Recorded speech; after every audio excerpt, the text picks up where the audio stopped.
சான்றோர் பெருமக்கள் அனைவரையும் வணங்கி மகிழ்கிறேன்.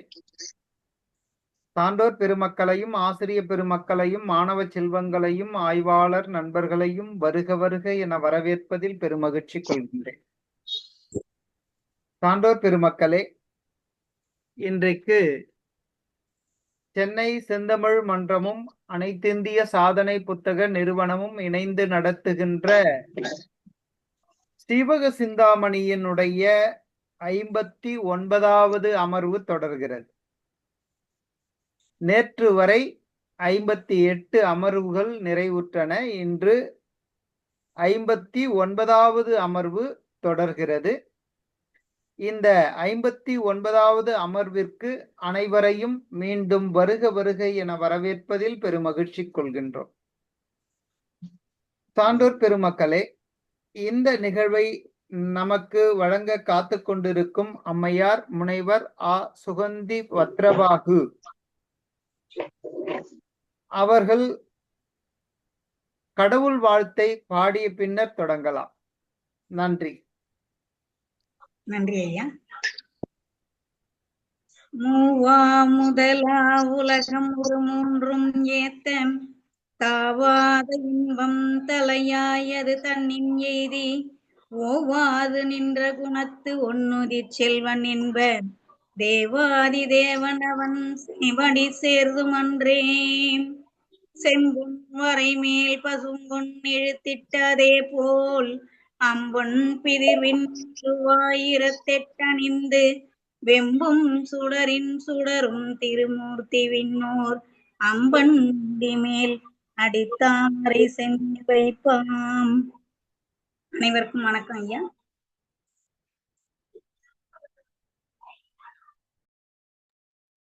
மிக்க நன்றிங்க அம்மா.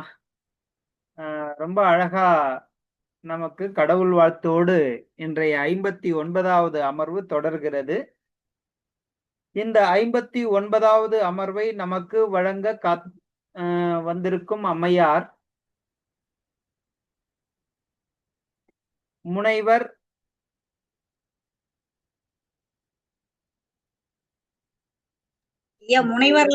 முனைவர் இல்ல, நான் அதுக்குள்ள வேற இடத்த பார்த்துட்டேன். முனைவர் வந்துருச்சு. முனைவர் என்னம்மா பெருசா அதெல்லாம் ஒண்ணும் இல்ல. அது நம்ம கல்வியில ஒரு நிலைப்பாடுதான். அம்மையார் திருமதி ஆ.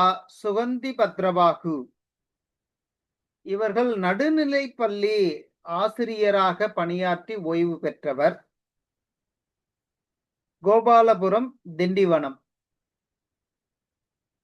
நம்ம நிகழ்வு தொடர்ந்து நடைபெறுவதற்கு பல பேர் முன் வந்து தோள் கொடுக்கிறார்கள். அந்த பல பேரில் அம்மையாரும் ஒருவர் என்பது மிக்க மகிழ்ச்சி. அம்மையாரை வருக வருக என சென்னை செந்தமிழ் மன்றமும் அனைத்திந்திய சாதனை புத்தக நிறுவனமும் இணைந்து வருக வருக என வரவேற்கிறோம். சான்றோர் பெருமக்களே, இந்த 59வது நிகழ்வானது சென்னை செந்தமிழ் மன்றத்திற்கு 290வது நிகழ்வாக அமைகிறது. இந்த 290வது நிகழ்வில் நாம் 290வது திருக்குறளை பார்க்கிறோம். ரொம்ப அற்புதமான திருக்குறளை பார்த்து கொண்டு வருகிறோம். அதுவும் கல்லாமை என்றும் அந்த கல்லாமை என்னும் அதிகாரம் 29வது அதிகாரம். அந்த கல்லாமை அதிகாரத்தின் நிறைவான திருக்குறள் என்று நாம் பார்க்கிறோம். கல்வார்க்கு தள்ளும் உயிர்நிலை கல்லார்க்கு தள்ளாது புத்தேல் உலகு. ஆணித்தரமா திருவள்ளுவர் போய் நேரா பார்த்த மாதிரியே அழகா சொல்றாரு. எல்லாமே அனுபவம் தானே. அந்த அனுபவத்தினுடைய வாயிலாக இவர் சொல்லுவது ரொம்ப அற்புதமான செய்தியாக இருக்கிறது. களவு செய்து வாழ்பவர்களினுடைய உடலும் உயிரை விட்டு நீங்கிவிடும். எல்லாருக்கும் நீங்கிறது வேற, அந்த உயிரானது இந்த களவு செய்பவர்களுடைய உடலை விட்டு வெகு விரைவாக நீங்கிவிடும். அது மட்டும் அல்ல, இந்த களவை செய்யாது நல்லறம் பேணுபவர்களை, நல்லறத்தை நிலைநாட்டுபவர்களை மேலுலகமானது என்ன செய்யும்னா, விரும்பி வரவேற்குமாம். இது சொர்க்கம் என்று எடுத்துக்கொண்டாலும் சரி, அல்லது இறைவனுடைய திருவடி பேறு என்று எடுத்துக்கொண்டாலும் சரி. அது நல்லறம் செய்பவர்களை காத்திருந்து வரவேற்குமாம். நம்மை விட பெரிய அதிகாரி ஒருவரை விழாவிற்கு அழைத்தால், அவரை எப்போது வருவார் என்பதை வழிமேல் விழி வைத்து காத்துக்கொண்டு வரவேற்கும். அதுபோல நம்மை இறைவனுடைய திருவடி பேரும் வரவேற்கும், சொர்க்கமும் வரவேற்கும்.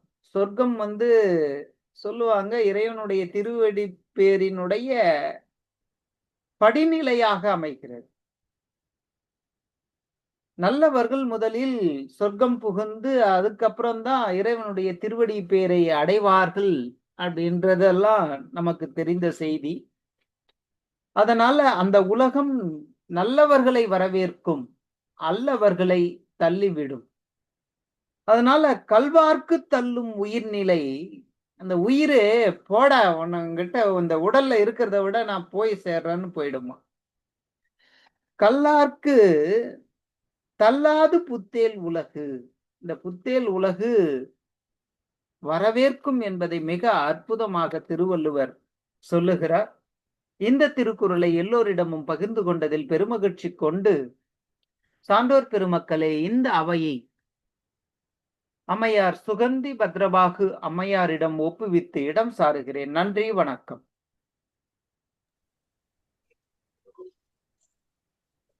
வணக்கம் ஐயா. அம்மா தொடரலாம். சென்னை செந்தமிழ் மன்றமும் அனைத்து இந்திய சாதனை புத்தகத்துடன் இணைந்து உலக சாதனை முயற்சியாக நடத்தும் சீவக சிந்தாமணி பன்னாட்டு கருத்தரங்கினை செம்மையுடன் நடத்தி வரக்கூடிய முனைவர் ரமேஷ் ஐயா அவர்களுக்கும் சான்றோர் பெருமக்களுக்கும் என்னுடைய வணக்கத்தை தெரிவித்துக் கொள்கிறேன்.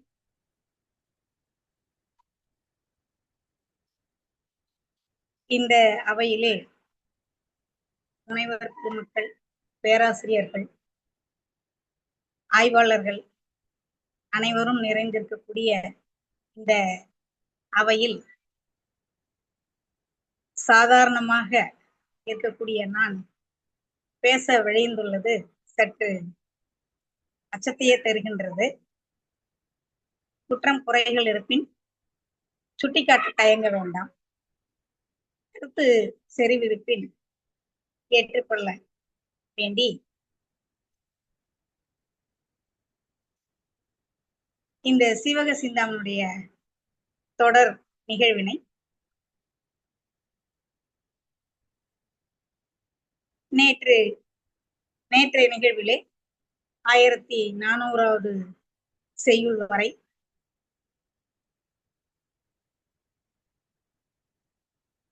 அழகாக சகோதரி விளக்கினார்கள். பதுமையார்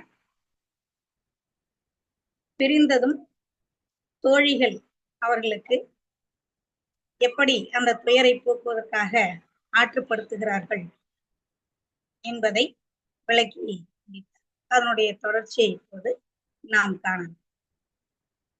இங்கே திருத்தக்க தேவர் அருளிய இந்த சீவக சிந்தாமணியிலே ஜீவகன் என்மறை மணந்திருந்தாலும், அந்த இல்லற சுகத்திலேயே ஆழ்ந்திருந்தாலும், திருவர நெறியில் வழுவாது வாழ்வதையும் ஜின அறநெறியினை ஆங்காங்கே எடுத்துரைப்பதையும் இந்த பாடல்கள்ல நாம இதுவரையிலும் பார்த்துட்டு வந்திருக்கோம், இன்னும் பார்க்கதான்.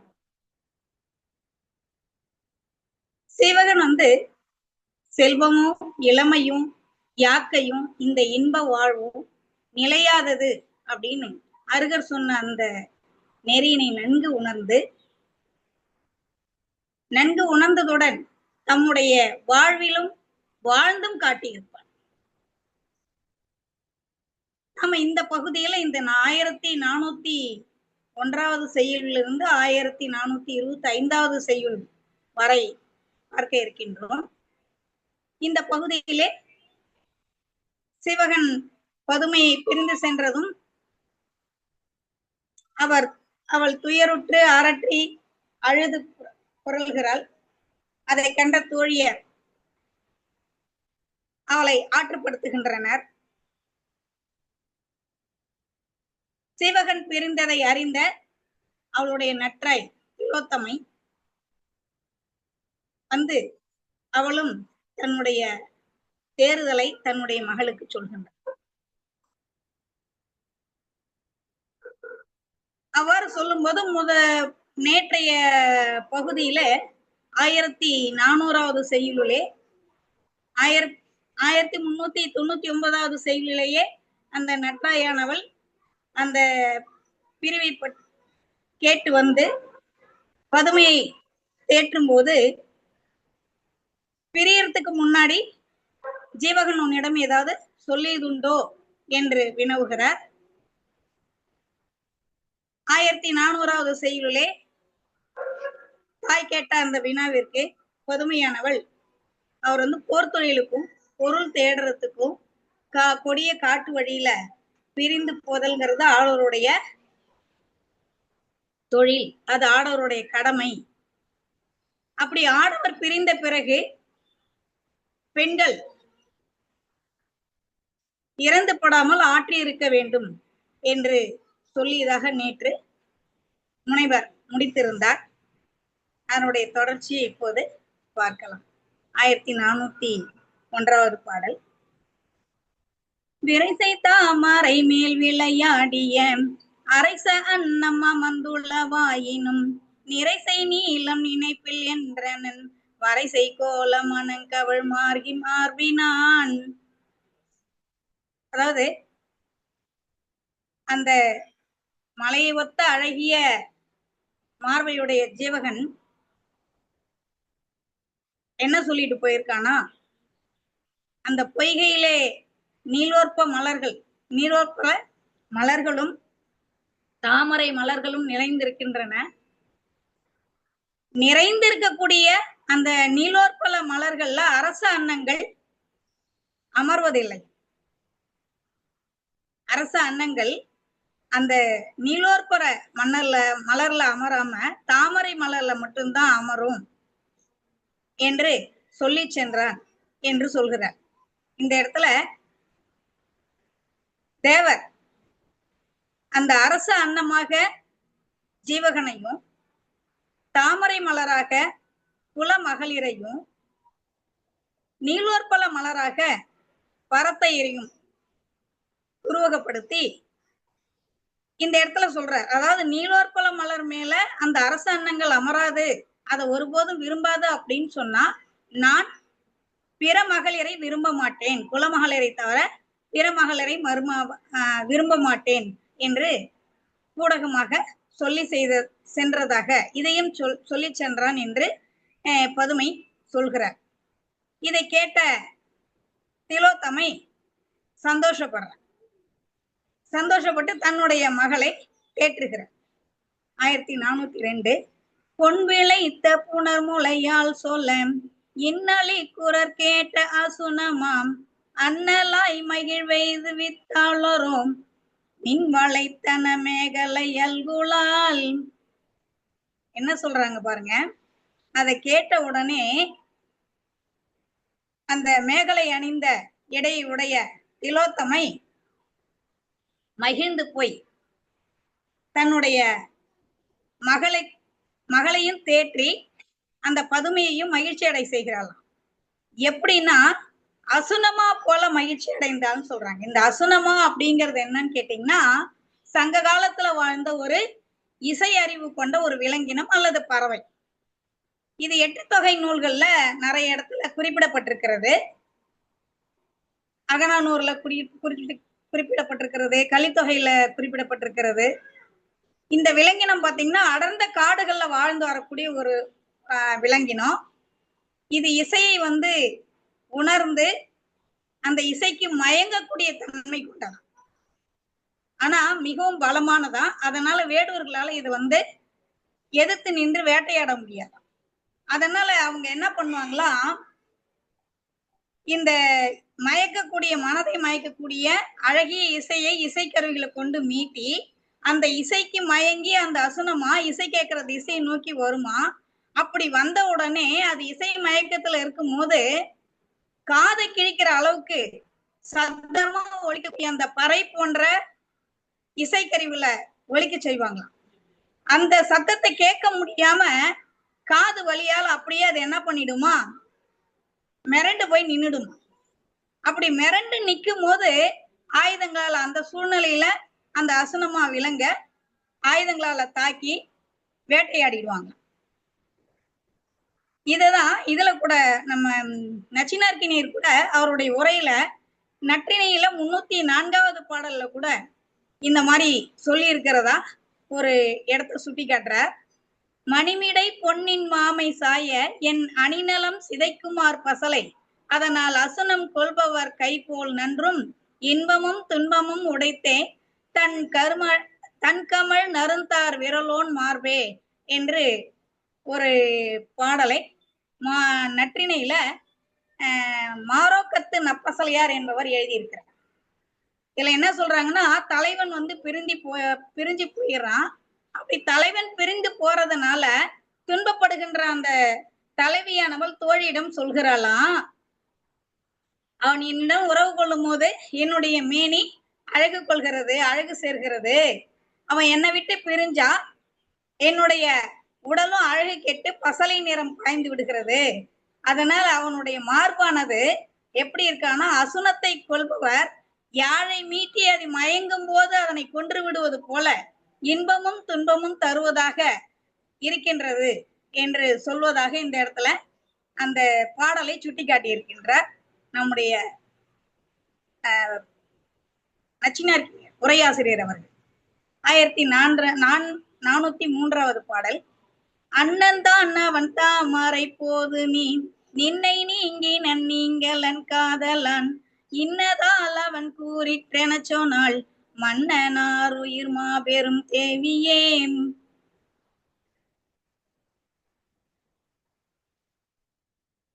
அந்த திலோத்தமை பதுமையை நோக்கி சொல்றாராம். அவர் சொல்லிட்டு போனது என்னன்னா, அண்ணன் ஜீவகன், நீ தாமரை மலர். அண்ணன் ஜீவகன் அப்படின்னு சொன்னா அவன் ஒரு ராஜா. அவன் தாமரை மலர் போன்ற, அதாவது குலமகளோட மட்டும்தான் சேருவான் என்று அவன் சொல்லி போயிருக்கிறான். அதனால அவன் போனது வினைமேற் செல்லதான் போயிருக்கான். உன்னை பிரிந்திருக்கிறான தவிர உன்னை நிரந்தரமா பிரியல. அதான் என்ன அழகா சொல்றாரு பாருங்க, நின்னை நீங்கினன் நீங்கலன் காதலான். வினைமூல், அதாவது தொழிலுக்காக தான் உன்னை விட்டு பிரிந்து போயிருக்கான தவிர உன்னை காதலால பிரிஞ்சு போகல, உன்னை நிரந்தரமாக பிரிய மாட்டான் அப்படின்னு. இதுதான் அவன் சொன்னுடைய உட்பொருள், அவன் சொன்ன கருத்தினுடைய உட்பொருள் இதுதான் என்று பதுமை கிட்ட சொல்லி தாயானவள் ஆற்றுப்படுத்துகின்றார். இதை கேட்ட உடனே பதுமை ரொம்ப சந்தோஷப்படுறாங்க. சந்தோஷப்பட்டதை அடுத்த செய்யுள்ள தேவர் அழகாக சொல்றாரு. சொரிப்பனி முறுக்கைந்து சுடர்முகம் பெற்ற போதே பரிவுறு நலத்த அன்றே பங்கயம் அன்னதே போல் வரிவளை தோழி கேள்வன் வருமென வலித்த சொல்லால் திருநலம் பிறந்து சொன்னாள் தேனினும் இனிய சொல்லாள். இந்த தாமரை மலர் இருக்கு பாருங்க, அது நாள் இரவுல பனி பெய்யும் போது அதனுடைய நலம் கெட்டு சுருங்கி போயிருக்கு. அப்படிப்பட்ட தாமரை மலர் அதான் சொரிப்பனி முறுக்கணைந்து சுடர்முகம் பெற்ற போதே, அந்த சூரியனுடைய ஒளிக்கதில் பெற்ற உடனே அந்த மலர்கின்ற தன்மையுடைய தாமரை மலர்கள். அத போலவே இனிய சொல்லை உடைய இந்த பதுமையானவள் கணவன் மீண்டும் வருவான் அப்படின்னு தாய் உறுதிமொழி சொன்ன உடனே அவ என்ன பண்றாளாம், தன்னை தானே தேற்றிக்கொண்டு அழகு நலம் பெறுகின்றாள் என்று சொல்கின்றார். அந்த ஊமை பாருங்க, இந்த தாமரை மலருக்கு அந்த தாமரை மலர் மலர்றத எவ்வளவு அழகா சொல்றாரு பாருங்க. பெய்யும் பனியால சுருங்கி இருக்கக்கூடிய அந்த தாமரை மலரானது எப்போது சூரியனுடைய கதிர்கள் பட்டுதோ அது உடனே மலர்கின்றத போல அவளும் தாய் சொன்ன அந்த சொல்ல கணவன் திரும்ப வருவான்னு கேட்ட உடனே அவள் மலர்ந்து அழகு நலம் பெறுகின்றாள் என்று ரொம்ப அழகாக சொல்கின்றார். 1405வது பாடல். அப்படி தன்னை தானே தேற்றிக் கொள்ளும் போது எப்படி தேற்றிக் கொள்கிறாள் என்று அடுத்த பாடலிலே சொல்கின்றார். நஞ்சினை அமுதம் என்று நயக்கினும் அமுதமாகாது, அஞ்சிரை கலாபம் மஞ்சை அனங்கர வட்டதேனும், அஞ்சிரை கழலுனாகு மாட்சியொன்றானும் இன்றே, வஞ்சனுக்கினிய நீரேன் வாடுவதென்னை என்றாள். இவ எவ்வளவு அழகா சொல்றாங்க பாருங்க. இங்க அவ தன்னைத்தானே சொல்லிக்கிறாளாம், நஞ்சினை அமுதம் என்று நயக்கினும் அமுதமாகாது. தோற்றத்தால மயங்கி நஞ்ச அமுதம் அப்படின்னு நினைச்சுக்கிட்டு சாப்பிட்டோம் அப்படின்னு சொன்னா அது அமுதமா ஆகாது, நஞ்சுதான். அதே மாதிரி இந்த மயில் இருக்கு பாத்தீங்களா, அந்த மயிலானது துன்பம் தரக்கூடிய பாம்பை கொல்லக்கூடிய ஆற்றல் பெற்றிருந்தாலும் கருடனை போல தொலைவுல வரும்போதே அச்சத்தை தராது. பாம்புங்க என்ன பண்ணுமா, கருடன் தொலைவுல இருக்கும் போதே அந்த கருடனை பார்த்துட்டு அச்சப்படும். மயிலுக்கும் அந்த பாம்பை கொல்லக்கூடிய தன்மை இருந்தா கூட மயில் தொலைவுல வர்றதை பார்த்துட்டு பாம்புகள் அச்சப்படாது. அதுதான் இந்த இடத்துல சொல்றாரு, ரொம்ப அழகா சொல்றாரு. அஞ்சிரை கலாம மஞ்சை அனங்கர வட்டதேனும், அஞ்சிரை கழுனாகு மாட்சியொன்றானும் என்றே அழகா இந்த இடத்துல சொல்றாரு. அதாவது அந்த பாம்பை கொல்லக்கூடிய தன்மை மயிலுக்கு இருந்தா கூட அந்த கருடன் போல தொலைவுல வரும்போதே அச்சுறுத்தக்கூடிய தன்மை அது தராது. அது போல நான் தன்னை அவ நஞ்சாவும் மயிலாவும் சொல்லிக்கிறான். இந்த ஆண்மை மிக்க ஜீவகனுக்கு நஞ்சும் மயிலும் போல தன்மையுடைய நான் அமுதமும் கருடனும் போன்ற பிற மகளிரை ஒப்பு வருந்துவதால் என்ன பயன் என்று சொல்கின்றார்.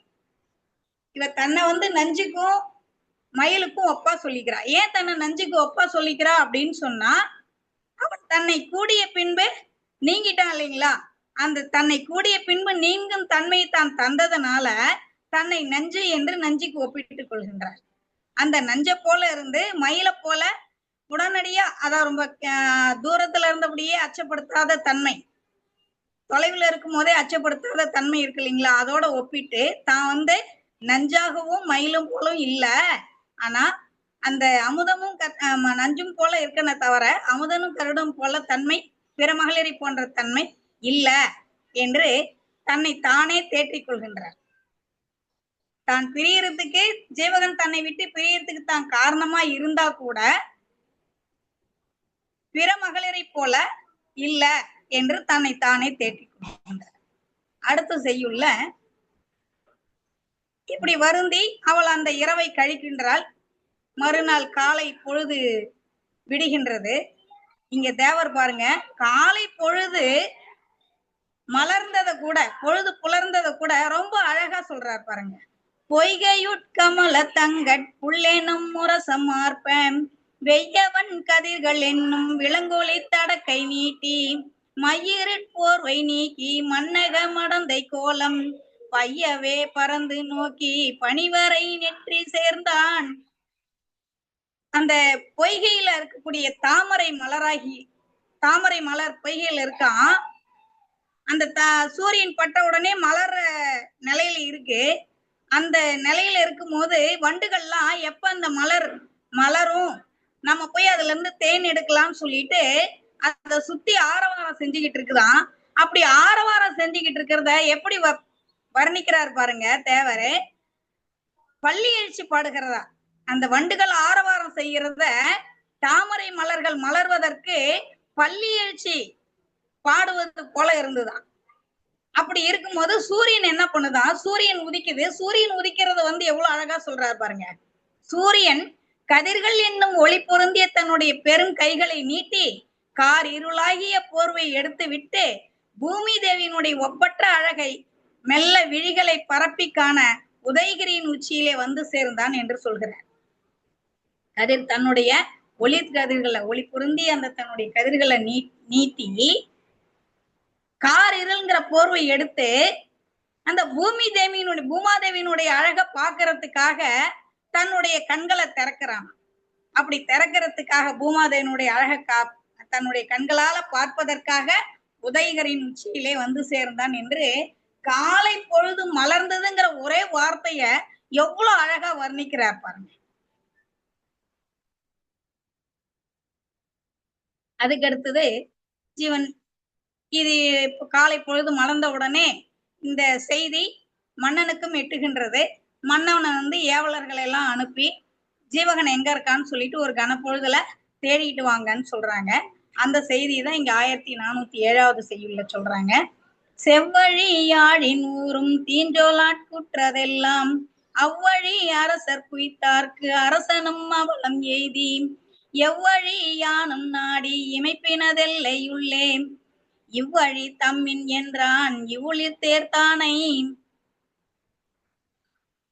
அந்த மகர யாழை போல இனிமை தரக்கூடிய சொல்லையுடைய அந்த பதுமைக்கு நேர்ந்த வருத்தத்தை எல்லாம் தெரிந்து கொண்ட தனபதி மன்னனானவன் தனபதி மன்னனுக்கு இந்த ஏவலர் எல்லாம் சொல்றாங்க, இது மாதிரி ஜீவகன் பிரிஞ்சு போயிட்டான், அதனால பதுமை வந்து துன்பப்படுகின்றாள், துயருறுகின்றாள்னு சொல்றாங்க.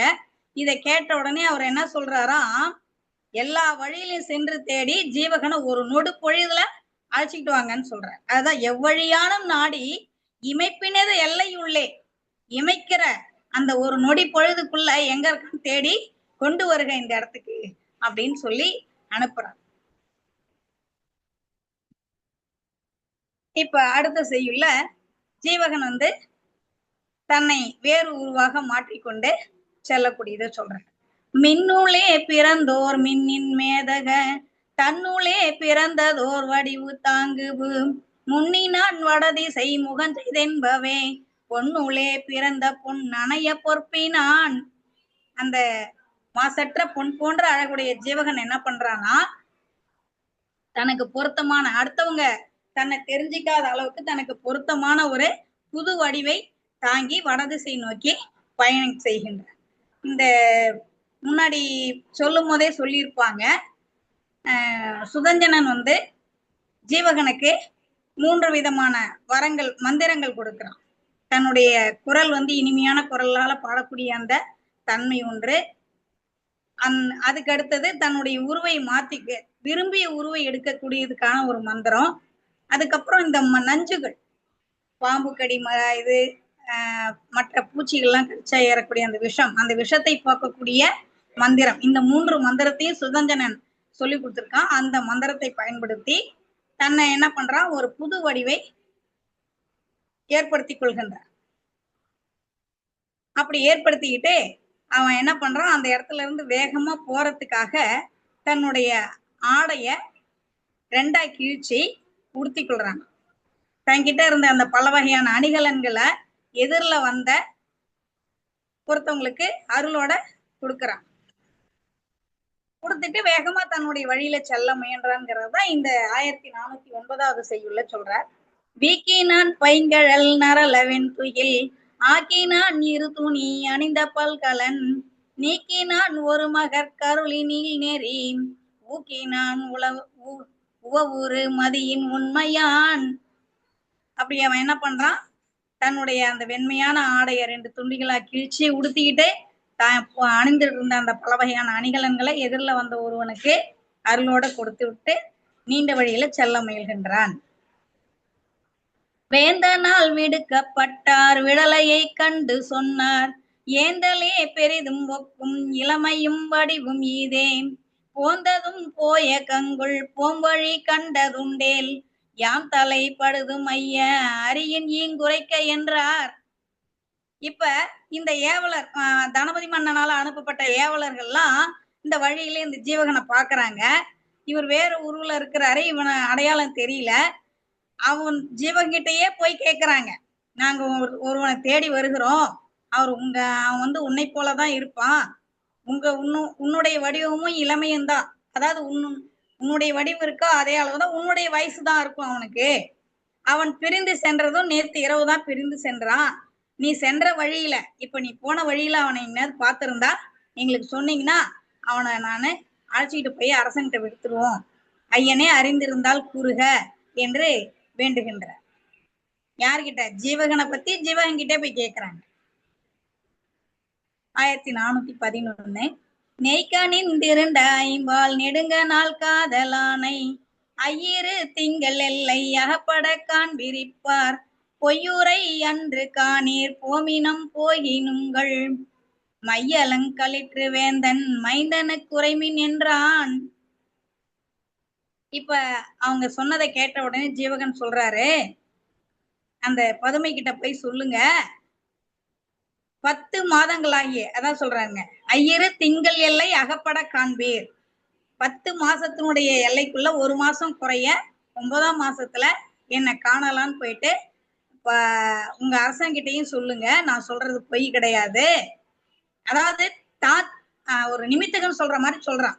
நீங்க தேடுற அந்த பதுமையினுடைய கணவன் 10 மாதத்துல 1 மாதம் குறைய 9ஆம் திங்கள்ல வந்து பார்ப்பான், அவனை பார்ப்பீங்க நீங்க. இது பொய்யரை இல்ல. நீங்க போய் அரசன் கிட்டையும் அவனுடைய மகன் உலோகபாலன்கிட்டையும் சொல்லுங்க என்று ஜீவகன் சொல்கின்றான். இத்துடன் இந்த பதுமையார் இளம்பகம் முடிந்து விடுகின்றது. அடுத்தது கேமசரியார் இளம்பகத்திலே வருகின்றோம்.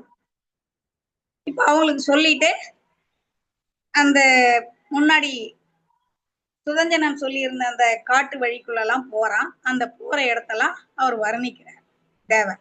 1412வது பாடல்.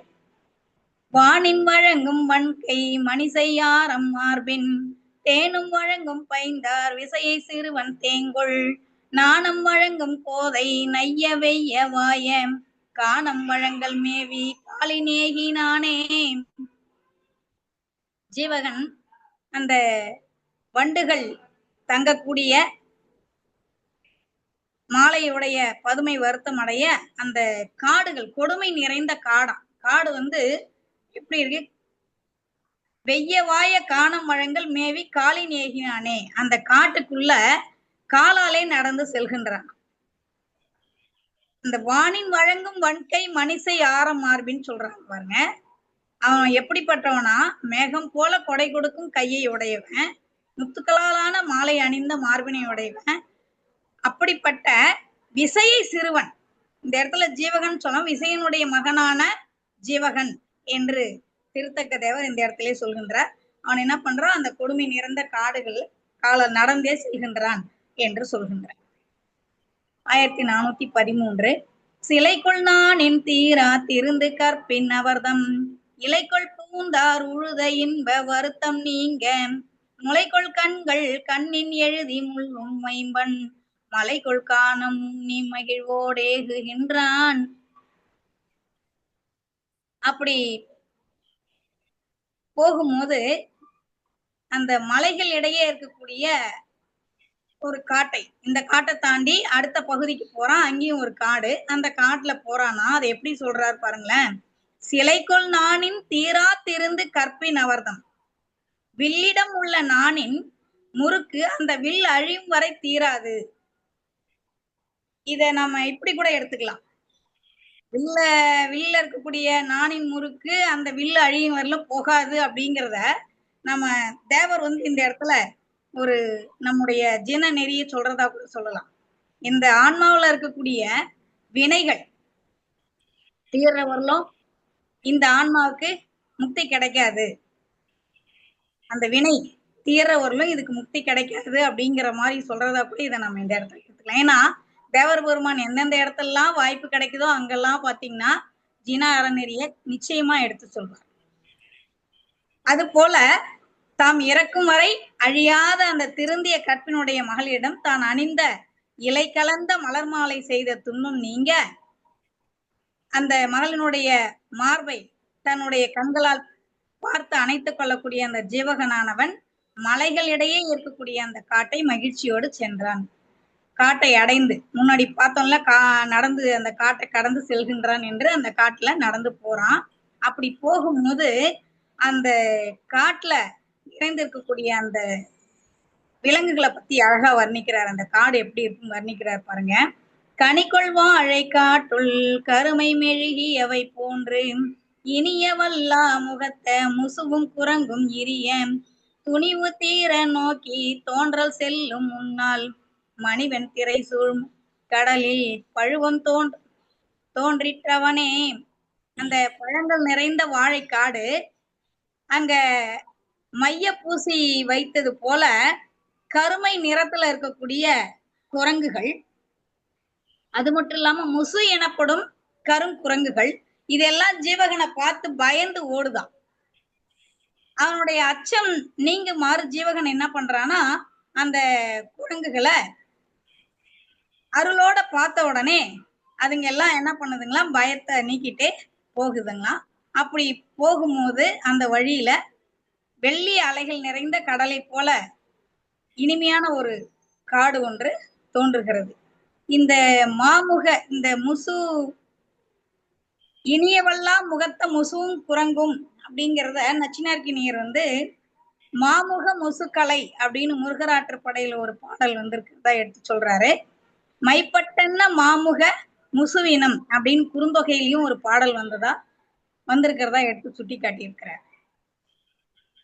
1415 பருகுவாரின் புள்ளி பயங்கன்மாற துறக்கும் முருகுவிம் குழலார் போல மொய்கள் தும்பி உருவ பூங்கம் பொசிய புள்ளி தீந்தேன் பருகி அருகி வாய் விட்டார்ப்ப அண்ணல் மெல்ல சென்றான். அந்த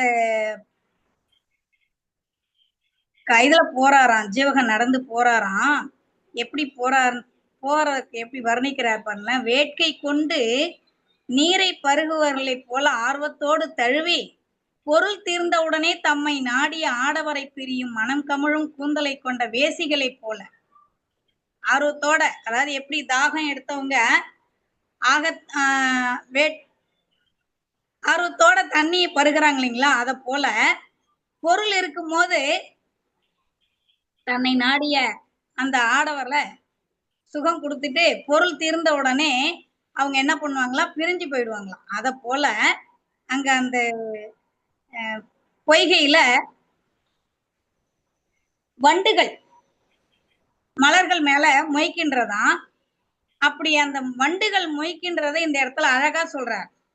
அததான் இந்த இடத்துல உண்மைப்படுத்துறார். எப்படி வேட்கை கொண்டு நீரை பருகக்கூடிய பொருள்களை போல ஆர்வத்தோட தழுவி பொருள் தீர்ந்த உடனே தம்மை நாடிய அந்த ஆடவரை பிரியக்கூடிய வேசையரை போல அந்த வண்டுகள் என்ன பண்ணுமோ, அழகிய மலர்கொடி சாயும்படி தழுவி அதுல இருக்கக்கூடிய தேனை பருகிட்டு, தேன் இருக்கிறவர்களும் அந்த கொடி மேல படர்ந்து அந்த தேனை பருகிடுச்சான். தேன் தீர்ந்த உடனே அதை பிரிந்து நின்று தேன் அதை தூற்றுவதை போல ஆரவாரிக்குதான். தேன் குடிச்சிட்டு அது போடுற அந்த சத்தத்தை எவ்வளவு அழகா வர்ணிக்கிறார் பாருங்க. எப்படி பொருள் தீர்ந்த உடனே அந்த அந்த ஆடவரை பிரிந்து செல்கின்றார்களோ அத போல தேன் இருக்கிறவர்களும் அந்த தேனை பருகிட்டு தேன் தீர்ந்த உடனே அதை பார்த்து தூற்றுவதை போல ஆரவாரிக்கின்றது என்று ரொம்ப அழகா வர்ணிக்கிறார் பாருங்க. அந்த இயற்கை எவ்வளவு அழகா வர்ணிக்கிறார் பாருங்க. இத அகநானூர்ல கூட அத மாதிரி ஒரு பாடல் வந்ததா சொல்லுவாரு. குறைந்தோர் பேரும் நெஞ்சமுடு குறைந்தோர் பயனின்மையின் பற்று விட்டு உறும் நயனின் மாக்கள் போல வண்டினம் சுனைப்பூ நீந்து சினைப்பூ படர என்று அகநானூர்ல 71வது பாடலை சுட்டிக்காட்டுறோம். தலைவனை புரிந்து வாழக்கூடிய தலைவினுடைய துன்பத்தை போக்க தோழி கூறக்கூடிய சொற்கள் இவை. தலைவி வருந்துகிறாள்ங்கிறத தானே வருந்துறது போல தோழி சொல்றாளாம். பகலை வழி அனுப்பி விட்டு துன்பம் தரக்கூடிய அந்த மாலை வந்து விட்டது. சுனையில பூத்திருந்த அந்த பூக்கள் தேன் தீர்ந்துட்டதுனால வண்டினம் மரத்தை பூத்திருக்கும் மலர்களை நாடுகின்றன. செல்வம் குறைந்து போனதும் அவரை விட்டு செல்வம் நிறைந்திருப்பவரை நாடி செல்லக்கூடிய அந்த நயன் இல்லாத மக்களை போல இந்த வண்டினும் இதுல வந்து தேன் தீர்ந்துட்ட உடனே அடுத்து பூவை தேடி போகுது. திருத்தக்கதேவர் என்ன சொல்றாரு, தேன் தீர்ந்துட்ட உடனே அதுக்கு தூர போய் நின்னுகிட்டு தூற்றுவதை போல, உன்கிட்ட தேன் தீர்ந்து போயிடுச்சு, உன்கிட்ட இல்ல பாருன்னு தூற்றுவது போல ஆரவாரிக்குதுன்னு சொல்றாரு. இங்க இந்த அகனானூர்ல அந்த புலவர் என்ன சொல்றாருன்னா, தேன் தீர்ந்துட்ட உடனே வேற பூக்களை நாடி செல்கின்றது என்று சொல்கின்றார். 1416 திருவில் மாந்தர் நெஞ்சின் எல்லையில் வீற்றாகி பூந்தானிதின் பொழுகி கொல்லும் மரவின் மயங்கி சிறியார் கொண்ட தொடர்பின் செல்ல செல்லாக்கும் நெறிசேர் சிலம்பு சேர்ந்தான். இந்த பாடல்ல பாருங்களேன், இதுல கூட ரொம்ப அழகா சொல்றாரு.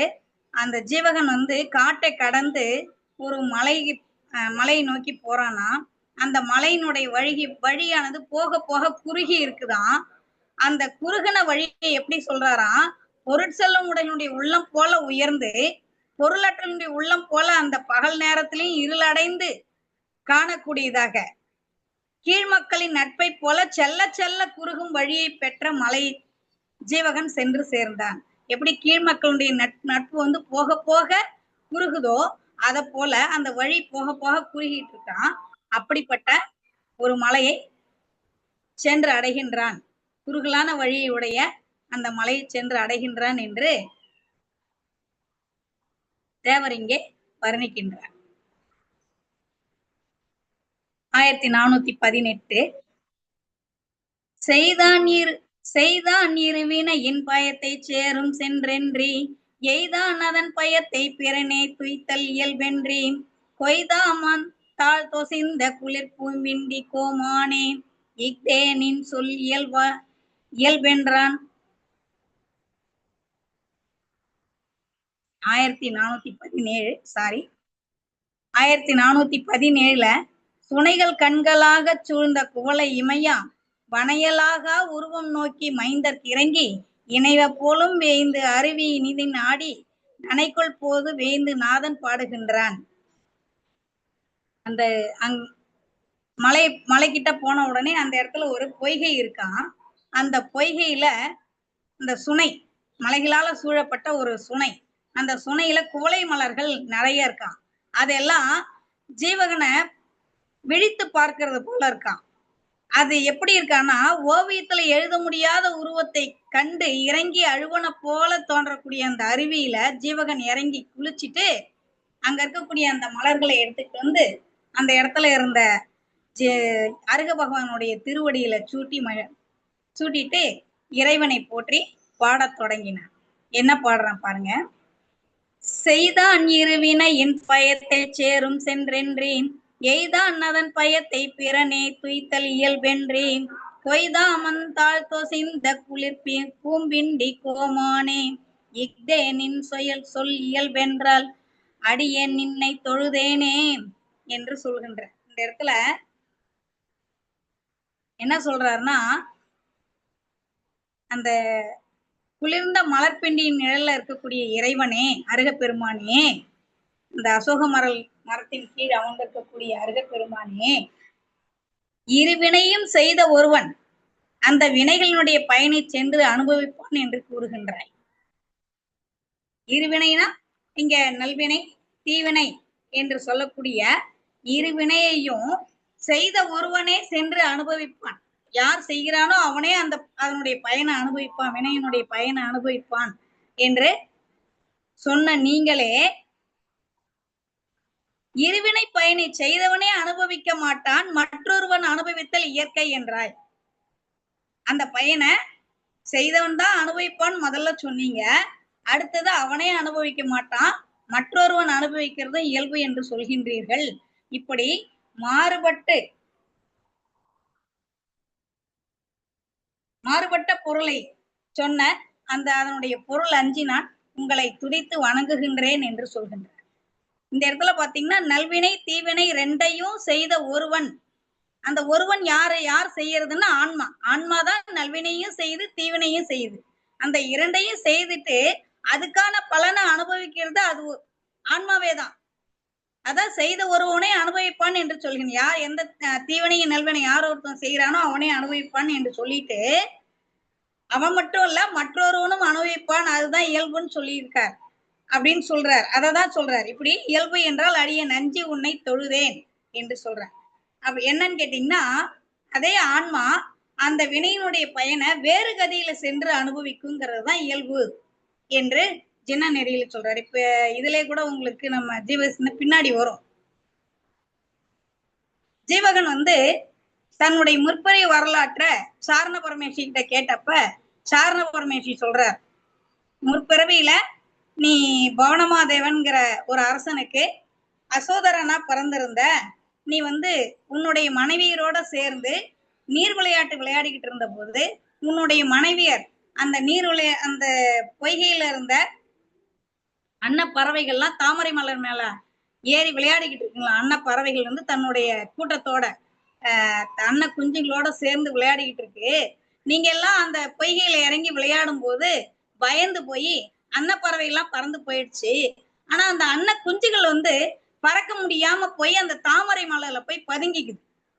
அப்படி பதுங்கிட்டு இருந்த அந்த அன்ன குஞ்சுகளை பார்த்துட்டு உன்னுடைய மனைவியர் என்ன பண்றாங்களா, அந்த அன்ன குஞ்சு எனக்கு வேண்டும், அந்த அன்னப்பறவை எனக்கு பிடிச்சி எடுத்துட்டு வந்து கொடுங்கன்னு சொன்னோடனே அதுல இருந்து ஒரு அன்னப்பறவையை பிடிச்சிட்டு உன்னுடைய மனைவியர் கேட்டாங்கன்னு கொண்டு வந்து கொடுத்துட்ட. அப்படி நீ பிரிச்சு எடுத்துக்கிட்டு அதை வீட்டுல வச்சுக்கிட்டு கொஞ்ச நாள் சிறைப்படுத்தி வச்சிருந்து அதுக்கு வேணுன்ற உணவெல்லாம் கொடுத்து வளர்த்துக்கிட்டு இருந்ததை பார்த்துட்டு பவனமாதேவன் இது தவறு, இதனால இந்த சுற்றத்தாரை பிரிக்கிறதுனால இருக்கக்கூடிய அந்த துன்பத்தை நீயும் அடுத்த பிறவியில அனுபவிப்ப, அப்ப நீ உன்னுடைய சுற்றத்தை பிரிந்திருப்பன்னு சொல்றான். அதுக்கப்புறம் அந்த தீவனையினுடைய பயனை பவனமாதன் சொன்னதை கேட்ட உடனே அசோதரன் என்ன பண்றான், அந்த அன்ன குஞ்சை கொண்டு போய் அதனுடைய தாய் இடத்துல சேர்த்துடுறான். அதனால அந்த தீவினையுடைய பயனை தான் நீ இந்த பிறவியில ஜீவகனா பிறந்து இதை கேட்டுட்டு கொஞ்ச நாள் ஆண்டுட்டு அந்த அசோதரன் என்ன பண்றான், தீட்சை ஏற்று தவம் பண்ணி சொர்க்கலோகம் போய் திரும்ப இந்த பிறவியில நீ ஜீவகனா பிறந்திருக்க. அந்த அன்னப்பறவைகிட்ட இருந்து அந்த குஞ்ச பிரிச்ச அந்த பாவத்துக்கு அந்த தீவினையினுடைய பயனை தான் இப்ப நீ உன்னுடைய தாய்கிட்ட இருந்து நீ பிரிந்து இத்தனை நாளா இருக்க. தாயை பிரிந்ததுக்கு காரணம் அந்த தீவினையினுடைய பயன்தான்.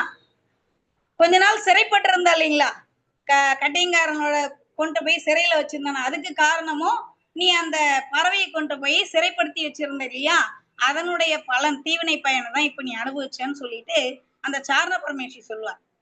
அப்ப முற்பிறவியில அசோதரனா இருக்கும் போது செய்த அந்த வினையினுடைய தீவினை பயனை இங்க ஜீவகனா இருக்கும் போது அனுபவிக்கிறான். அததான் இந்த இடத்துல சொல்லி பாடுறாரு அவர்.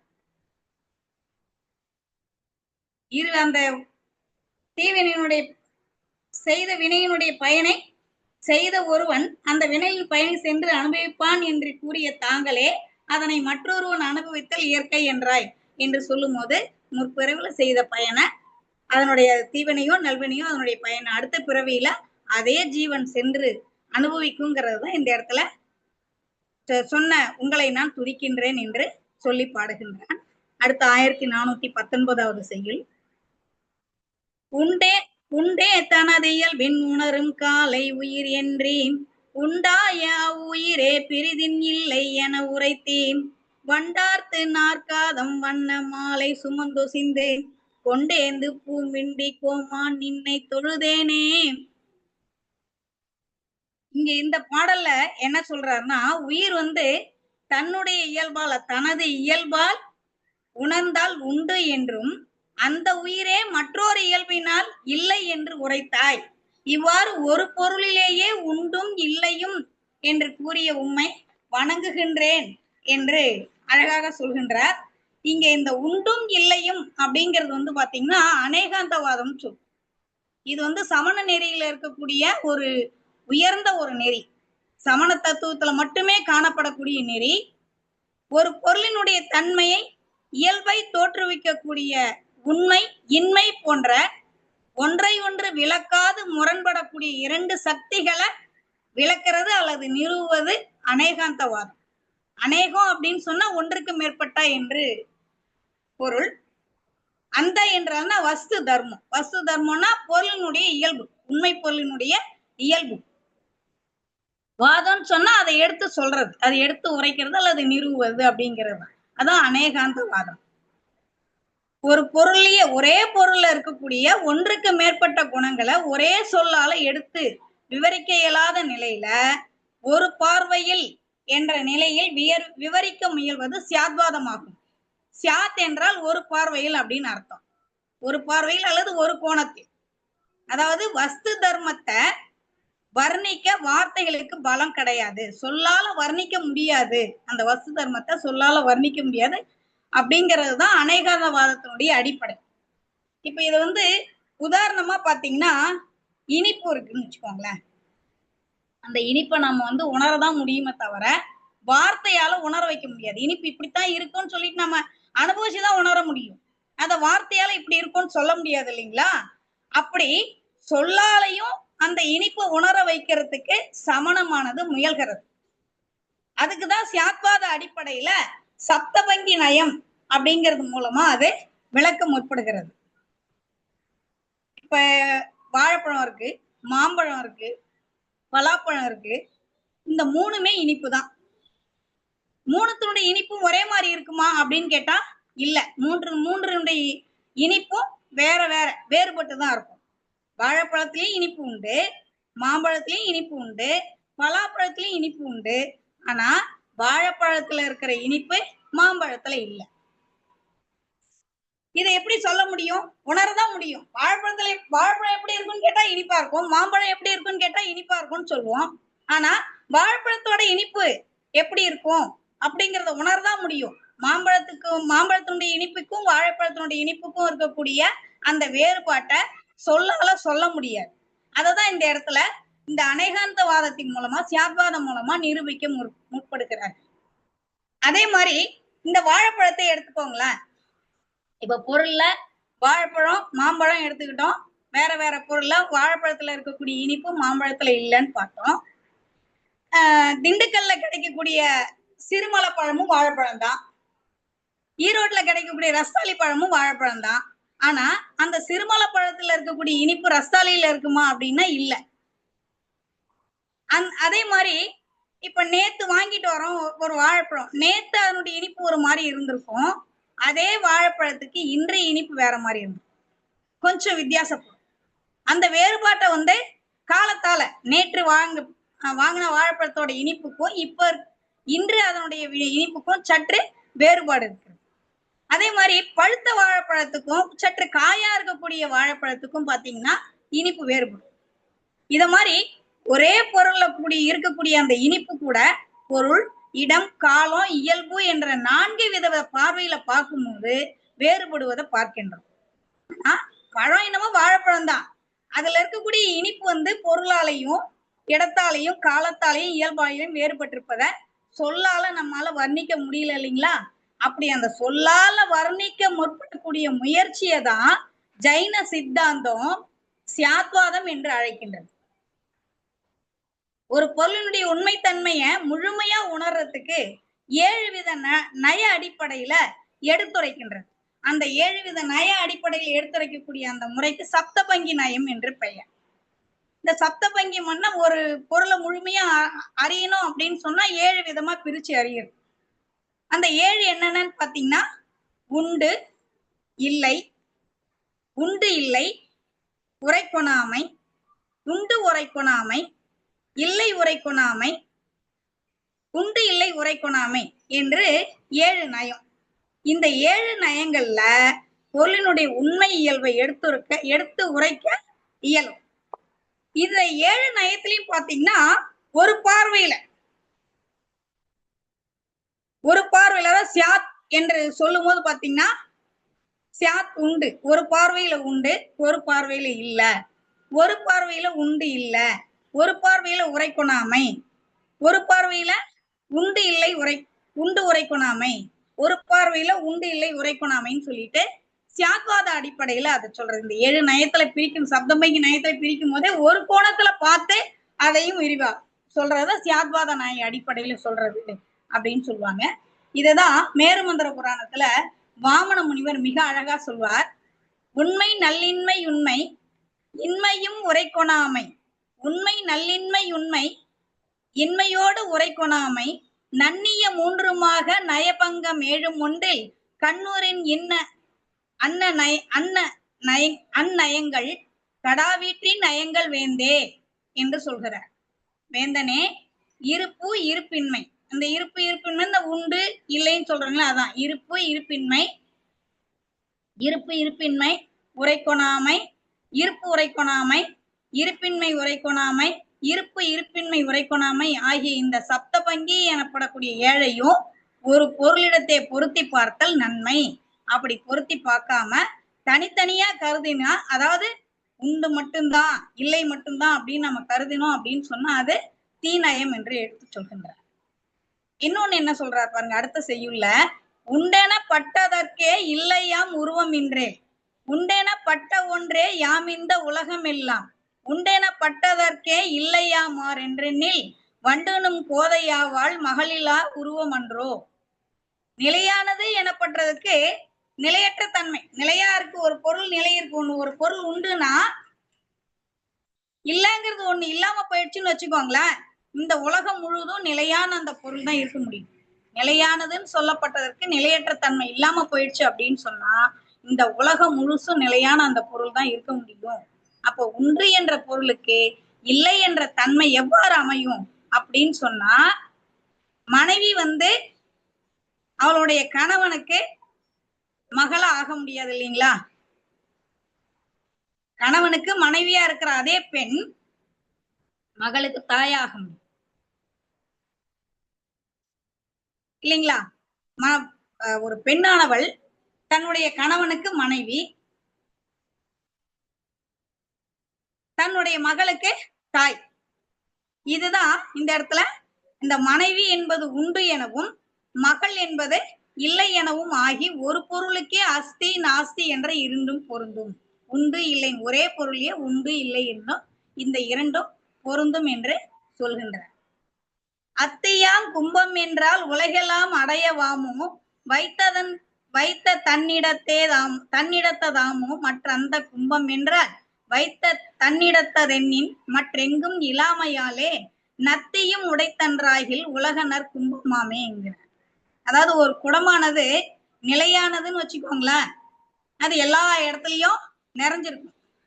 அப்படி இல்லை அப்படின்னா எந்த இடத்துலயும் குடமே இல்லைன்னு அர்த்தம் ஆயிடும். அப்படி பார்க்காம ஒரு இடத்துல இந்த இடத்துல இருக்கு அந்த இடத்துல இல்ல அப்படின்னு பார்க்கும்போதுதான் இத ஒரு அந்த இடத்தில் மட்டும் உள்ளதாகவும் மற்ற இடங்களில் இராததால் இடத்தை வைக்க நோக்கும் போது அது நாஸ்தியாகும். இவ்வாறு பொருள் கொள்ளலாம் அப்படின்னு சொன்னா இந்த உலகம் முழுசும் குடமே நிறைந்திருந்ததாக ஆகிவிடும் என்று அழகாக சொல்கின்றார். இதுதான் அந்த உண்டு இல்லை என்பதை மிக அழகாக இந்த இடத்துல எடுத்து உரைத்தார். இப்ப இத நம்ம கொஞ்சம் ஒரு சுலபமா மாம்பழத்தை வச்சு ஐயா சிவா ஆதிநாதன் ஐயா அவர்கள் விளக்கியதை தஞ்சை சுகுமாரன் இருந்து நினைவு கூர்ந்து எனக்கு சொல்லியிருக்காங்க. அதை எனக்கு தெரிஞ்சவர்களும் நான் இங்க சொல்றேன். மாம்பழத்தில் உள்ள ஒரு பண்பு இனிப்பு, மாம்பழத்துல இல்லாத ஒரு பண்பு கசப்பு. அப்படின்னா மாம்பழத்துக்கு இனிப்பு பண்பு உண்டு, மாம்பழத்திற்கு கசப்பு பண்பு இல்லை. அப்ப இனிப்பு உண்டு, கசப்பு இல்லை. இரண்டும் மாம்பழத்தினுடைய தன்மையா கருதினா மாம்பழத்துல உண்டு என்ற பண்பும் இல்லை என்ற பண்பும் சேர்ந்தே இருக்கு. ரெண்டுமே அந்த மாம்பழத்துக்கு இருக்கு, உண்டு. அந்த ரெண்டு பண்புமே மாம்பழத்துல இருக்குன்னு கொண்டோம் அப்படின்னு சொன்னா உண்டு இல்லை ரெண்டும் அந்த ஒரே பொருள்ல இருக்கு. இந்த உண்டு என்ற பண்பையும் இல்லை என்ற பண்பையும் மாம்பழப்பொருளுடைய தன்மை என்று சொல்லிட்டோம் அப்படின்னு சொன்னா இந்த இனிப்பு என்ற உண்டுங்கிற பண்பையும் கசப்புன்ற இல்லைங்கிற பண்பையும் ஒரே சொல்லால சொல்ல முடியுமானா சொல்ல முடியாது. அப்படி உண்டு என்ற பண்பையும் இல்லைங்கிற பண்பையும் ஒரே சொல்லால சொல்ல முடியாத நிலைமையை, விளக்க முடியாத நிலையை தான் உரைக்கொணாமை என்று சொல்கின்ற. இந்த மாம்பழத்துல இருக்கக்கூடிய பண்புகள் நிறைய இருக்கு. இப்ப நாமளே சொல்லலாம், மாம்பழத்தினுடைய வடிவம் நீள் வட்டியும் வட்டத உண்டு உண்டுன்னு சொல்லிக்கிட்டே வரும். அந்த பண்பை சொல்லும் போது நீள்வட்ட வடிவம் உண்டு, மஞ்சள் நிறம் உண்டு, இனிப்பு சுவை உண்டு, அந்த மாம்பழ கொட்டைக்கு வெண்மை நிறம் உண்டு, மாம்பழ கொட்டைக்கு தோற்பு சுவை உண்டு, மாம்பழம் இனிக்கிறதுனால அதுல வேதிப்பொருள் சுக்ரோஸ் உண்டு அப்படின்னு நமக்கு தெரிஞ்ச இந்த பண்புகளை சொல்றோம். இதையே பாத்தீங்கன்னா உயிரியல் படிச்சவங்க அதுல இருக்கக்கூடிய சத்துக்கள், கனிமங்கள் அப்படின்னு மேலும் அதனுடைய பண்புகளை சொல்லுவாங்க. உயிர் வேதியியல் அறிந்தவர்கள் அதில் உள்ள மேலும் சில பண்புகளையும் சொல்லுவாங்க. ஒரு பொருள்ல அப்ப இதுல இருந்து நமக்கு என்ன தெரியுது, ஒரு பொருள்ல எண்ணிலடங்கா அனந்த குணங்கள் உண்டுன்னு தெரியுது இல்லைங்களா? அப்ப அந்த அனந்த குணங்களை ஒரே சொல்லால உண்டுங்கிற அந்த அனந்த குணங்களை ஒரே சொல்லால சொல்ல முடியாது. அப்படி சொல்ல இயலாமைதான் உண்டு உரைக்குணாமை என்று சொல்கின்றார். ஒரு பொருள்ல அனந்த குணங்கள் உண்டு அப்படின்னு சொன்னா நிச்சயமா அனந்த குணங்கள் இல்லை, அந்த இல்லை குணங்களும் நிச்சயமா இருக்கும். இப்ப பாருங்க, நம்ம இனிப்பு சுவை உண்டுன்னு சொன்னோம், இப்ப கசப்பு சுவை இல்லை. மஞ்சள் நிறம் உண்டுன்னு சொன்னா நீல நிறம் இல்லை. இது மாதிரி இல்லை குணங்களும் அதுக்கு நிச்சயமா உண்டு. அதுவும் அனந்த இல்லை குணங்கள் இருக்கு. அந்த மாதிரி அனந்த இல்லை குணங்களையும் ஒரே சொல்லால சொல்ல முடியாதத இல்லை உரைக்கொணாமை என்றும், உண்டும் இல்லை இரண்டையும் ஒரே சொல்லால் சொல்ல முடியாதவற்றை உண்டு இல்லை உரைக்கொணாமை என்றும் நாம புரிந்து கொள்ள முயல வேண்டும். இந்த 7 நயங்களை தான் சியாத்வாத நயத்துல நம்முடைய இந்த 7 நயங்களையும் ஏன் எடுத்து சொல்றாங்க அப்படின்னு சொன்னா, இந்த உடல் வேறு உயிர் வேறு அப்படிங்கிறத பிரித்து அறிவதற்காக சியாத்வாத நயத்துல நம்ம ஆன்ம சொரூபத்திற்கு, அதாவது தூய உயிரினுடைய தன்மைக்கும் பொருத்தி பார்த்து மெய்ப்பொருளை உணர வேண்டும். ஒரு பொருள்ல உண்டு இல்லை, நித்தியம் அனித்தியம், பேதம் அபேதம் போன்ற ஒன்றை ஒன்று விளக்காது முரண்படக்கூடிய 2 சக்திகளை விளக்கக்கூடிய இந்த அநேகாந்தவாதத்தை எடுத்து கூறிய அருக பகவானே, உங்களை நான் துதிக்கின்றேன் என்று ஜீவகன் அழகாக அந்த பாடலிலே சொல்லி இருக்கின்றார். இன்னும் வேகமா முடிச்சிடுறேன். அடுத்த 1420. காதலால் என்வினையும் கழிவ என்றி அக்காதல் ஆதலால் என்வினையும் கழியா என்றும் அரைதியால் போதுலாய் தேன் துளித்து பொழிந்து வண்டுலாம் போதைத்தாள் பூம்பிண்டி கோமான் நின்னை தொழுதேனே என்று பாடுகிறார். இங்கே பாருங்க, 8 வினைகள். காதலால் வினையும் கழிவு என்றி, இறைவன் மேல் கொண்ட காதலால், அந்த இறைவன் மேல் வச்ச பற்று, இந்த காதல்ங்கிறது இந்த இடத்துல விருப்பம். அருக பகவான் சொன்ன அந்த நெறியில், உயர்ந்த நெறியில பற்று வைத்தால் 8 வினைகளும் நீங்கும் என்று சொன்ன நீங்களே அதே பற்றை, அதே விருப்பத்தை மற்றொரு பாவச் செயல்ல வச்சா 8 வினைகளும் நீங்க என்று சொன்னீங்க. அதனுடைய பொருள் 5. இந்த ஒரே இதுல வேறுபட கூறியதால அதனுடைய பொருள் 5 நான் உன்னை வணங்குகின்றேன், உன்னை தொழுகின்றேன் என்று அந்த அருக பெருமானை துதித்து பாடுகின்றார். இங்க என் வினைகள் அப்படிங்கறத பாத்தீங்கன்னா காதி அகாத்தின் 2 வகை வினை. காதி வினைங்கிறது ஆன்மனை கெடுக்கக்கூடியது. ஞானாவரணியும் தர்சனாவரணியும் மோகனியும் அந்தராயங்கிற இந்த 4ம் காதி வினை.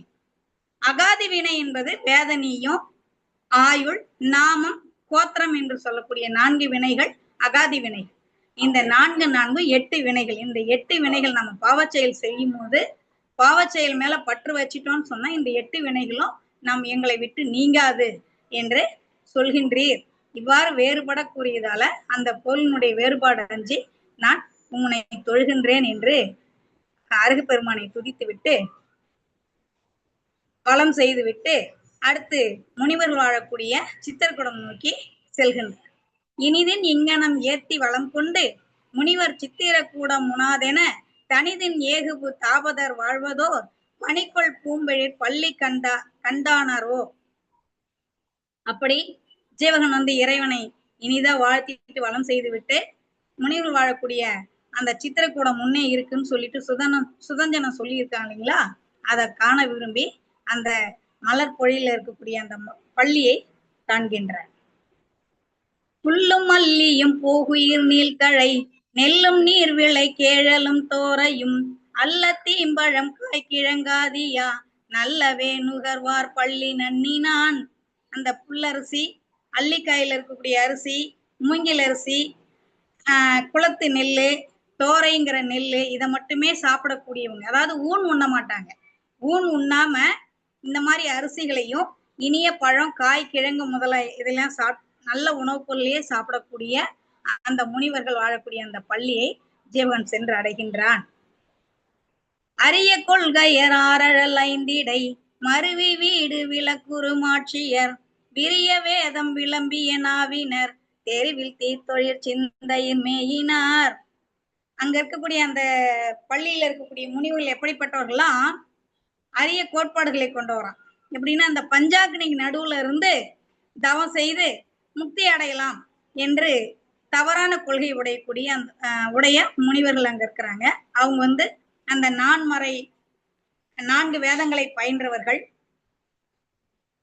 தீத்தொழிலான காம தொழிலை சிந்தையில் கொண்டவர்கள் அங்க இருக்கவங்க அந்த முனிவர்கள்.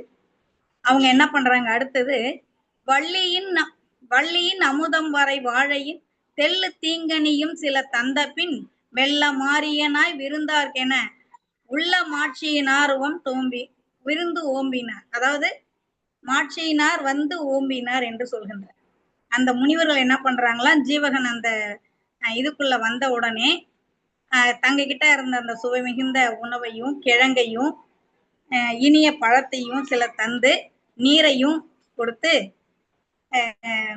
விருந்து உண்பாயாக என்று ஜீவகனை உபசரிக்கின்றார். அடுத்து இறுதி செய்யுள் 1425. பாங்கின் மாதவர் பால் மதி போன்றிவன் வீங்கு கல்வியின் மெய்ப்பொருட்கேள்வியன் ஆங்கு நாமும் அளக்குவோம் என்று தம் ஓங்கு கட்டுரை 1, 2 ஓதினார்.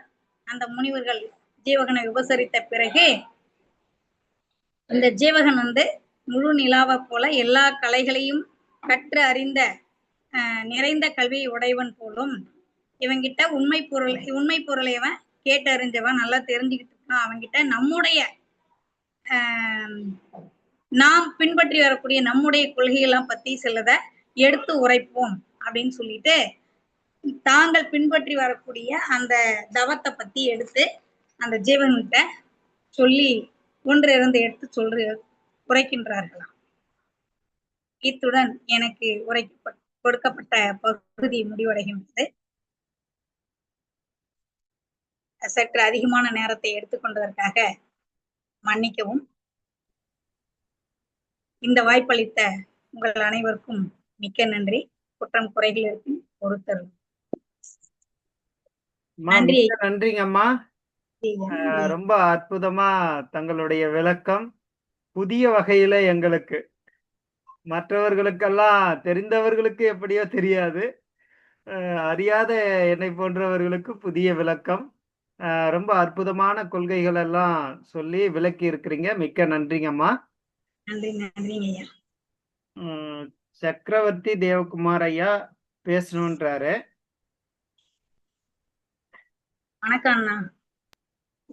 வணக்கம் பெருந்தகை புலவரே, பேராசிரியர்களே, எனது இனிய தங்கை அவர்கள். அப்படின்னா அங்க அறத்தினால தங்கை, நாங்கள் தங்கை அண்ணன். இவங்க இதை பத்தி முன்ன கேட்டிருந்தாங்க. நான் அந்த செய்திகளை பார்க்காத காரணத்தினால அவங்களையும் கொஞ்சம் கன்ஃபியூஷன் பண்ணி வச்சுட்டேன். அதுக்காக ஒரு 2 வார்த்தை நான் சொல்லிடுறேன், டைம் ஏற்கனவே ஓடிண்டே இருக்குது. செய்தான் இருவினையின் பயத்தை சேரும் சென்றன்றி எய்தான் அதன் பயத்தை பிறனே துய்த்தல் இயல்பென்றி கொய்தாமும் தான் தாழ்த்து ஒசிந்த குளிர்ப்பும் பூம்பின்றி கோமானே இஃதே நின் சொல் இயல்பென்றால் அடியே நின்னை தொழுதேனே. இது உன்னுடைய அந்த காலத்துல இந்த ஜீவ சிந்தாமணி எழுதிய பொழுது நம்ம பார்த்தீங்களா, சார்வாகன்னு ஒரு மதத்தினர் இருந்தனர், சமயத்தினர். அவங்க சார்வாகத்துல சொன்னீங்கன்னா இந்த பிறையோடு சரி, அடுத்த பிறையில் அடுத்த பிறவே கிடையாது. அதனால இது ஒண்ணு. அடுத்து அந்த காலத்துல புத்தத்துல, இப்ப புத்தம் மாறி இருக்கின்றது. அந்த புத்தருடைய சமயத்துல போயிட்டு ஒவ்வொரு நொடியிலும் நான் மாறிக்கொண்டே இருக்கின்றேன் அது சொல்லி பெரிய தகராறாச்சு நாடு முழுவதும். என்னன்னா, நான் நேற்று உங்ககிட்ட கடன் வாங்கினேன், நாளைக்கு வந்து நீ கேட்கும் பொழுது நான் அவன் இல்லையே, நான் போயாச்சு, அவன் செத்தாச்சு. அந்த மாதிரி இந்த காலத்துக்காக இத சொல்ற. தொடர்ந்து வருகின்றது, வினை வந்து விடுவதில்லை. அது பல்லாவில் உய்த்து விடுன்னு சொன்ன பாருங்க. அதால செய்தான் இருவினையின் பயத்தை சேரும் சென்று என்றி எய்தான் அதன் பயத்தை பிறனே துய்த்தல் இயல்பென்று. அதுக்கான ஒரு காரணம் இவர் சொன்ன காரணம் அந்த காலத்துல அதை கண்டனம் செய்வதற்காக சொல்லப்பட்டது. பௌத்த சமயத்தினுடைய அந்த கோட்பாடு சார்பாகத்தினுடைய இதே வந்து பிறகு. ரெண்டாவது பாத்தீங்கன்னா, இது ஒரு அதாவது அந்த சந்தர்ப்பத்துக்கு ஏற்க நான் பார்க்க வேண்டியிருக்கிறது. உண்டே தனது இயல்பின் உணருங்காலை உயிரன்றி உண்டாய் அவ்வுயிரே பிரிதினில்லை என உரைத்தி. அப்போ மிக அழகாக நம்ம தங்கையார் விளக்கினார்கள். ரொம்பவே விரிவாக விளக்கினார்கள். இதுல இவர் சுருக்கமா சொல்றது பார்த்தீங்கன்னா, நமக்கு வேண்டியது பார்த்தீங்கன்னா, நம்ம இருக்கிற பாருங்க, நமக்கு உடல் ஒன்று இருக்கு, உயிர் ஒன்று இருக்கு. நாம் உயிரை பிடித்து நாம் முன்னேற வேண்டும். உயிரினுடைய தத்துவத்தை குணங்களை வைத்து அருள், உயிரினுடைய பார்த்தீங்கன்னா ஞானம், காட்சி, அருள் போன்ற இந்த அதனுடைய உயிர்கள் அதை பிடித்து நாம் இருக்க வேண்டும். உடல் மேல நாம் அதிகமாக இருக்கக்கூடாது. ஏன்னா உயிரும் உடலும் சேர்ந்து இருப்பதனால உண்டாய அவ்வுயிரே பிரிதினில்லை என உரைத்துன்ட்டு பொதுவா பலவிதமா அது விளக்கம் கொடுக்கலாம். இது முக்கியமான விளக்கத்தை இங்க கொடுத்துருக்காங்க. இதை வந்து பேத விஞ்ஞானம் சொல்லுவோம். அதுல பார்த்து சமயசாரத்தை பத்தி சொன்னேன். அதனால நமக்குள்ளேயே இருக்கின்ற உடல் மேல அதிகமா போகாமல் உடல் வச்சுக்கணும், அவ்வளவுதான். ஒரு சகடக்கால் போல அதை பாரு வண்டி மாதிரி வச்சுக்கணும் நம்ம, இது வாகனமா. அது மேல அதிக ஈடுபாடு கூட என்பதாக இந்த கருத்தை வைத்துள்ளார் என்று நான் நினைக்கின்றேன். அடுத்து பார்த்தீங்கன்னா, காதலால் என்வினையும் கழுவுகென்று காதல் ஆதலால் என்வினையும் கழியா என்றும் அறதியால் இந்த அதுக பற்றுக பற்றற்றான் பற்றினை பற்றுக அப்பற்றை விடுவதற்காக அந்த குறள் இருக்கு, திருக்குறள் இருக்கு பாருங்க. அதுக்கு இதை சொல்றார். இங்க நம்ம உலகத்து மேல பிற பொருள் மேல காதல் வைக்காமல் ஆன்மா மேலே, தூய ஆன்மா மேலே தாம் காதல் வைத்தோமாயின் உய்யும் என்பதற்காக இது 3. அவ்வளவுதான், வேற ஒன்றும் இல்லை. மிக்க நன்றி, நல்லா பேசுனீங்க. சாரி, இது வந்து உங்களுக்கு என்னுடைய கருத்தை வைப்பதற்கு முன் வந்தேன். மிக்க நன்றிங்க ஐயா. மிக்க நன்றிங்க ஐயா, மிக்க நன்றி. அம்மையார் அவர்களுக்கு சென்னை செந்தமிழ் மன்றமும் அனைத்திந்திய சாதனை புத்தக நிறுவனமும் இணைந்து இத்தனை சான்றோர் பெருமக்களுடைய முன்னிலையில் எங்கள் மனமார்ந்த நன்றியை உரித்தாக்கி மகிழ்கிறோம். நன்றிங்க அம்மா. நன்றி. சான்றோர் பெருமக்களே, நாம் அடுத்த அமர்விற்கு செல்ல போகிறோம்.